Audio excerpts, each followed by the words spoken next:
Je dois dire que quand je vois des enfants figés devant un écran de télévision, j'ai une impression horrible de gens qui ont une addiction. C'est exactement comme une addiction à l'opium.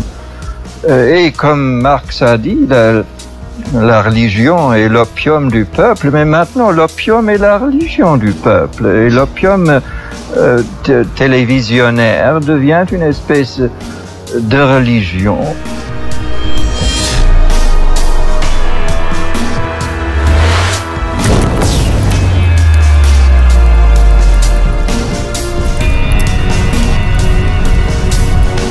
Gauche-droite, ça a eu un sens pendant très longtemps parce que ça conduisait à opposer depuis 1789, et pour prendre le titre du livre de Tocqueville, l'Ancien Régime et la Révolution.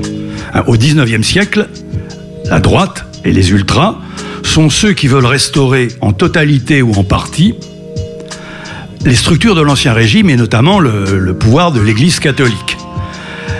La gauche, c'est l'ensemble de ceux très diversifiés qui s'inscrivent au contraire dans le rejet du vieux monde et de l'Ancien Régime au nom de la raison et du progrès. Ce sont les héritiers des Lumières. J'appartiens, avant toute chose, à la tradition philosophique des Lumières. Donc c'est clair, hein, gauche contre droite, c'est philosophie des Lumières contre éloge de la tradition, du pouvoir de l'Église, etc. On n'abat pas une idée qui est au fond de l'âme française. Cette idée, elle a plus de 1000 ans et elle a pour nom la liberté, l'honneur, la grandeur et la fierté. Dès que Fillon est devenu le candidat, il y a eu un affolement dans les cercles dirigeants. Il va nous mettre la France à feu et à sang. 3 jours après, Gattaz disait qu'il ne se reconnaissait pas dans ce programme et tout. Et c'est alors en catastrophe qu'a fallu prendre le jeune et expérimenté Macron, qui n'était pas prévu pour 2017. Mine que disait, c'est notre candidat pour 2022, parce qu'il a encore le cuir un peu tendre, il faut qu'il apprenne à pas faire de bourde, etc., etc.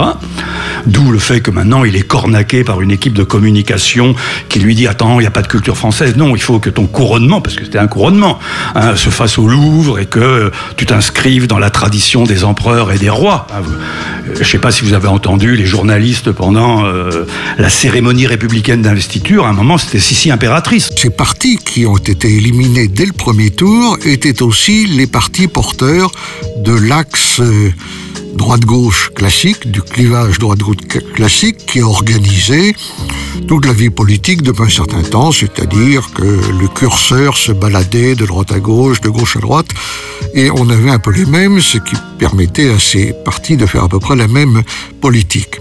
Or, cet axe droite-gauche était un axe horizontal.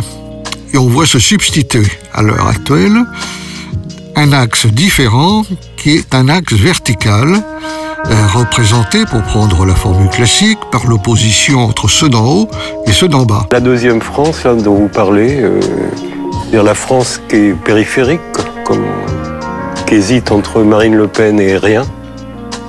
Je me suis rendu compte que je la comprenais pas, que je la voyais pas, que j'avais perdu le contact. Non, mais elle habite pas dans le même quartier que moi, elle habite pas à Paris déjà. À Paris, Le Pen n'existe pas. Moi, je crois pas au vote idéologique, je crois au vote de classe, en fait. On a vu ressurgir un conflit ou une problématique de classe comme on ne l'avait pas vu depuis des décennies. Ce sont des électorats qui, en termes d'appartenance sociale, se différencient très nettement, différenciation qui se double d'une opposition géographique entre les grandes métropoles mondialisées et ce qu'on a appelé la France périphérique. Que je le veuille ou non, je fais partie de la France qui vote Macron. Parce que je suis trop riche pour voter Le Pen ou Mélenchon. Le système capitaliste n'a jamais été un système conservateur, c'est un système éminemment révolutionnaire, dit Marx. Un système animé par une dynamique qui s'étend dans l'espace et dans la vie des hommes et qui est une force de progrès, si par progrès je dis marche en avant permanente. Si là encore Macron s'appelle En Marche, il y a quelque chose qui est extraordinaire. En sorte que, et d'ailleurs vous le voyez très bien, quels sont les les fondateurs de l'idéologie libérale, du libéralisme économique. Adam Smith, David Hume, ce sont des philosophes des Lumières. Oui, clairement, je suis très lié au courant des Lumières, ça c'est clair. Pour moi, c'est tout le reste est une intendance. Nous sommes fondamentalement une force anticapitaliste.